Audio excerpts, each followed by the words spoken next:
السلام عليكم، اش اخباركم؟ نتمنىكم تكونوا بخير وعلى خير وانتم تشاهدوا هذا الفيديو.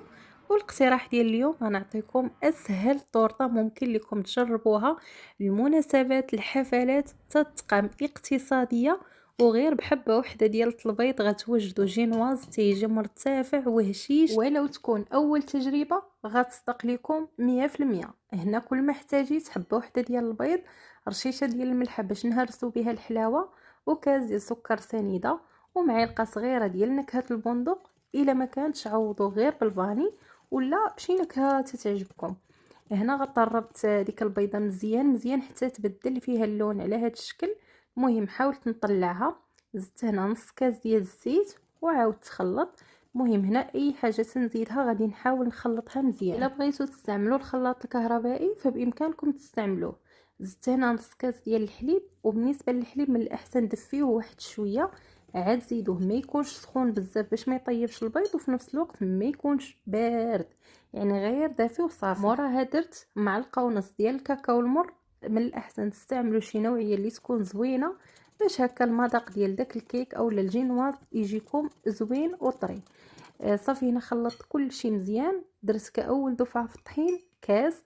من طبيعه الحال راني غربلته قبل باش هكا الا كانوا شي تكتلات ما يدوزوش، وغادي نحاول نخلطو مزيان حتى يدخل تماما وما يبقاوش دوك الحبيبات بيضين.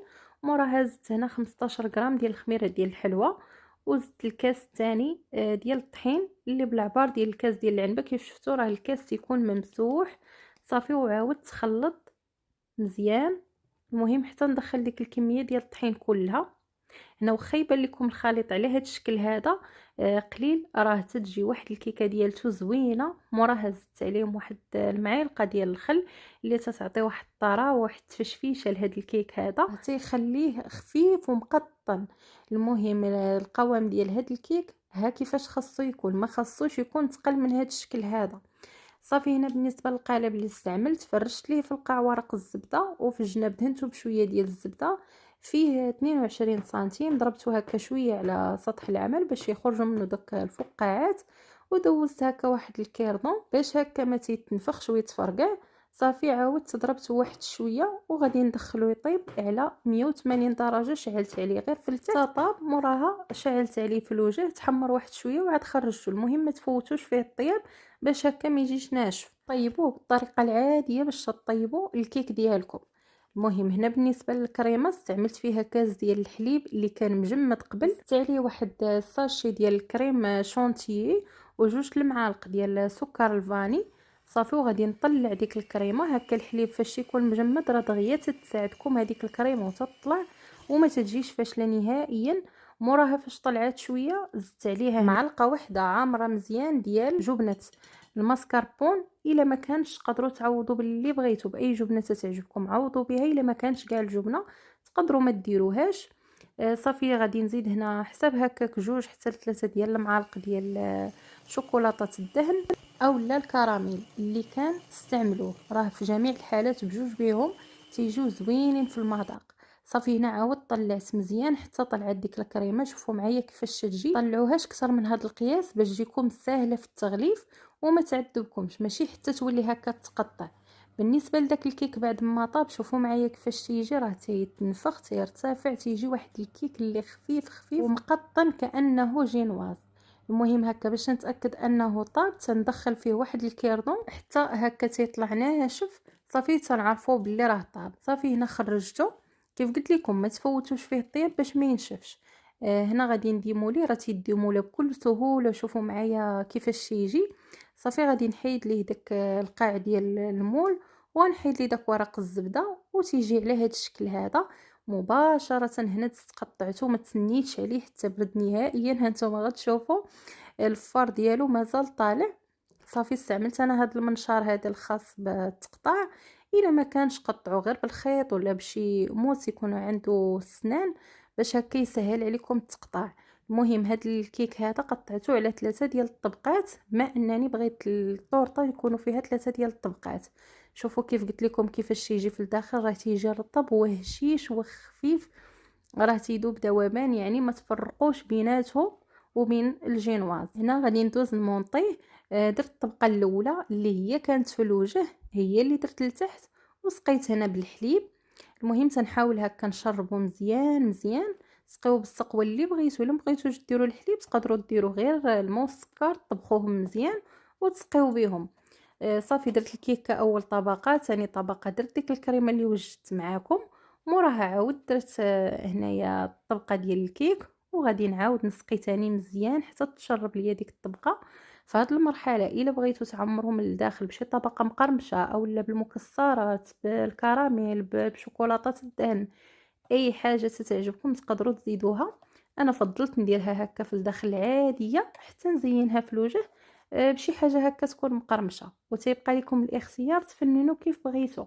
وبالنسبه للطبقه الاخرى اللي هي ديال الكيك اللي هي كانت في القاع، يعني لتحت ديال الكيك هو اللي درته في الوجه، حيتاش يكون هكا مقاد، تيكون واحد الوجه ديالو مسطح باش يجيني في التزيين مزيان.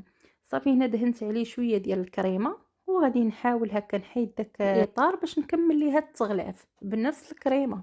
صافي هنا تندير الكريمه في الجناب وتنحاول هكا ليسيها مزيان ونقادها.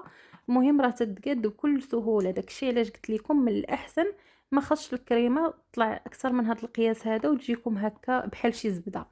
المهم راه هاد الكريمات تجي في واحد المذاق ما نعاودش لكم شحال تيكون لذيذ بزاف بالمذاق ديال شوكولاته الدهن. ولا كفكره الا ما كانش عندكم شوكولاته الدهن تقدروا تعوضوها غير بالشكلاط الكحل العادي، ديروه في الكريمه السائله ماشي الكريم شونتي، الكريمه السائله تسخنوها مزيان وديروا فيها داك الشكلاط حتى يذوب تماما، وخليوها تبات ليله كامله، موراها طلعوها راه تجي نفس النتيجه. رفيته حاطه لكم طورطه بهذا الشكل هذا. رجعتوا عندي للقناه راه غتلقاو بزاف ديال الاشكال ديال الطورطات.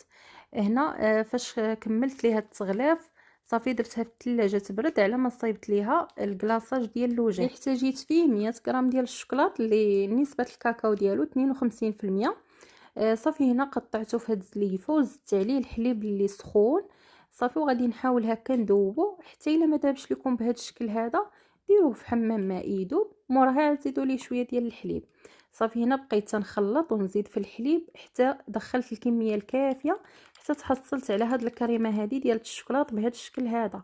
فهاد الطريقه هذه راه تجيب داك الكلاصاج اقتصادي بزاف بلا كريمه سائله.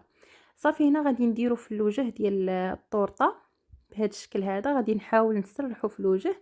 وهنايا تقدروا تذوقوا باللي بغيتو داكشي اللي تتفضلوه تقدروا ديروه. انا تنحاول نعطيكم افكار وطبقوا الفكره كيف بغيتو وبداكشي اللي موجود. صافي وحاولت هكا نسرحوه. هنا ماشي ضروري يجي طبقه مقاده حيت مازال هنا غادي نزيد تزيين وغادي نخبيه. صافي خليت منه واحد شويه درتو في هذا البوش ودرت هذوك الدميعات ديال الجناب، راه تيجيو واقفين ما تيصيحوش بزاف ما تيخسروا ما والو، تيعطيو حتى هما واحد المنظر لهاد الطورطه تيجي زوين بزاف ولامع. شوفوا معايا اللمعان ديالو. بالنسبه لهاد الكريمه اللي غندير بها هاد الوريدات راه نفس الكريمه اللي صايبت بها الطورطه، نفسها باش غلفت ونفسها باش حشيت، غير داكشي اللي بقى ليا وشاط زدت عليه كميه ديال شوكولاته الدهن باش يعطيني لون غامق على اللون ديال التغلاف ديال الطورطه.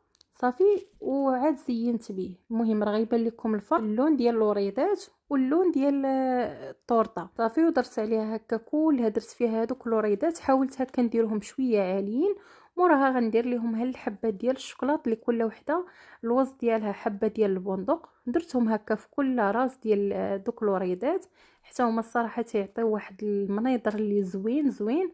موراها قطعت هنا الشوكولاط اللي نفسه دوبت باش درت داك الكلاصاج، قطعته هكايا وزدته في الوسط، وتتكون هذه هي الطورطه ديالت اليوم والشكل ديالها النهائي. كيف تتشوفوا راه تطلع تتحمق وحتى الاقتصاد تطلع شي حاجه اقتصاديه، وكيف قلت لكم راه في الشكل ديالها وحتى في المذاق راه ما تفرقوش ما بيناتها وما بينات ديك الطورطه اللي تتكون مصايبه بالجينواز اللي تيكون فيها بزاف ديال البيض. هذه ناجحه 100%، ولو تكون اول تجربه غتطلع لكم زوينه وغتجيكم بنينه وهشيشه تذوب في الفم. خبيو الوصفه حتى تجربوها في مناسباتكم اعياد الميلاد. الا جربتوها بالصحه والراحه حتى ترجعوا تكتبوا لي كيف جاتكم. الا كنتوا اول مره تشوفوا القناه مرحبا بكم والف مرحبا بكم. قبل ما تخرجوا ما تنسوش تشتركوا في القناه وفعلوا زر الجرس باش دائما توصلوا بالجديد، ونتلاقاو في فيديو جديد ووصفه جديده باذن الله. السلام عليكم وخليتكم على خير.